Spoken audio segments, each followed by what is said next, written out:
Assalamualaikum warahmatullahi wabarakatuh. Sahabat Pintar Hukum, kembali lagi dengan saya Syihabdin Muklis. Alhamdulillah pada kesempatan kali ini kita bisa berjumpa kembali dan kita akan menjelaskan tentang yang mungkin saat ini sedang banyak terjadi, di antaranya apa?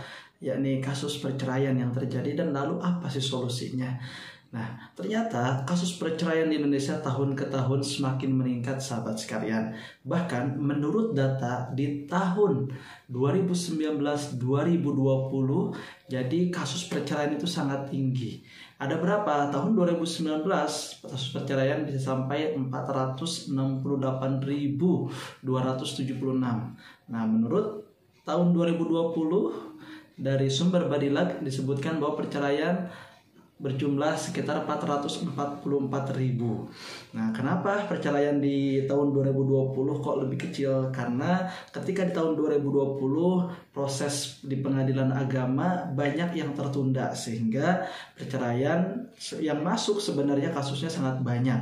Namun karena tertunda jadi lebih banyak daripada tahun 2019. Nah, namun poin di sini yang akan saya sampaikan, ketika saat ini banyak melihat fenomena-fenomena perceraian yang terus meningkat, lalu apa sih penyebab-penyebab daripada perceraian itu sendiri? Nah, yang pertama biasanya kasus perceraian terjadi karena faktor ekonomi, sahabat sekalian. Jadi ketika dalam sebuah rumah tangga, mungkin apalagi saat ini sedang kondisi pandemi, suami tidak bekerja dan lain sebagainya, akhirnya apa? Ini yang membuat saling tidak paham dan sehingga terjadilah sebuah perceraian karena ekonomi, kebutuhan tidak bisa dicukupi. Nah, lalu yang kedua ada kasus perceraian dikarenakan pertengkaran yang terus menerus. Biasanya ini ditimbulkan boleh jadi kesalahpahaman, lalu boleh jadi dari tingkat keilmuan masing-masing, kedewasaan yang ada, sehingga pertengkaran terus menerus terjadi setiap hari, sehingga tidak saling memahami, tidak saling menerima kekurangan dan hanya mau menerima kelebihan saja. Nah, sehingga ini menjadi salah satu faktor daripada perceraian yang terjadi. Nah, ada juga salah satu faktor diantaranya biasanya ada seorang istri yang ditinggalkan oleh suaminya. Nah, ini ada hal kasus terjadi seperti ini. Oleh karena itu kita selaku yang memang konsen di bidang hukum keluarga, ya, kita harus senantiasa terus mengedukasi bahwa semangat untuk menuntut ilmu, semangat untuk menuntut keilmuan dalam membangun rumah tangga ini sangat penting. Nah, oleh karena itu diantara daripada kenapa banyaknya perceraian di Indonesia. Oke, nah lalu sahabat sekalian, lalu bagaimana nih solusi yang bisa diambil ketika orang ataupun ada sebuah keluarga yang memang sudah akan bercerai, sudah memang di ujung tanduk perceraiannya. Nah, mungkin menurut pandangan saya ada beberapa solusi untuk bisa dilakukan.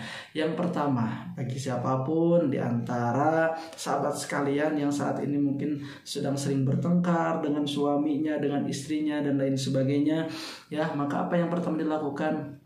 Maka kembalilah kepada jalan Allah.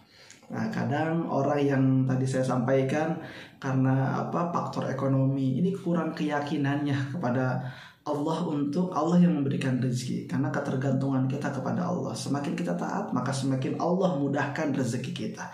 Lalu tentang pertengkaran terus menerus yang terjadi setiap hari. Nah, boleh jadi sahabat sekalian diibaratkan sebuah teori piramida. Jadi dimana ketika ini adalah Allah, Tuhan kita semua, dan ini seorang suami dan ini seorang istri. Semakin si suami istri ini semakin mendekatkan diri kepada Allah, maka ini akan semakin dekat antara suami istri ini. Makanya ketika misalkan ada sesuatu yang ada di dalam diri seseorang sehingga dia sering bertengkar dan lain sebagainya, coba dicek hubungannya dengan Tuhannya seperti itu. Nah, oleh karena itu ini yang harus kita tingkatkan. Lalu yang kedua apa? Yang kedua, untuk misalkan saat ini yang sedang diambang perceraian ataupun yang sering berselisih dan lain sebagainya, maka hadirkanlah seorang mediator, penengah yang mampu memahamkan antara keduanya untuk bisa melanjutkan dari proses ataupun melanjutkan dari perkawinan tersebut. Karena ketahuilah sahabat sekalian, meskipun sahabat semuanya misalkan ingin ke pengadilan agama, maka akan diawali dengan sebuah mediasi antara suami dan istri ini.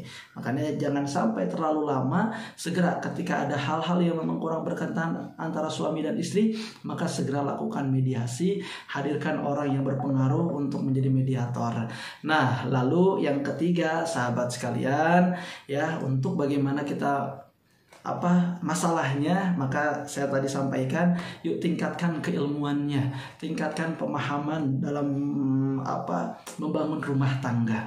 Karena membangun rumah tangga tidak cukup hanya dalam ijab kabul saja, namun harus dipersiapkan bagaimana nanti mendidik anak, bagaimana tentang ekonomi, bagaimana nanti hubungan dengan orang tua, dengan mertua dan lain sebagainya. Nah, makanya ini harus diperhatikan, ya. Nah, mudah-mudahan sedikit bisa memberikan pencerahan untuk kita semua, dan saya doakan mudah-mudahan keluarga kita dijadikan keluarga yang sakinah, mawaddah, warahmah. Amin ya robbal alamin. Itu saja mungkin, mudah-mudahan bermanfaat. Silahkan di-share kepada sahabat semuanya, ya. Ihdinas shiratal mustaqim. Wassalamualaikum warahmatullahi wabarakatuh.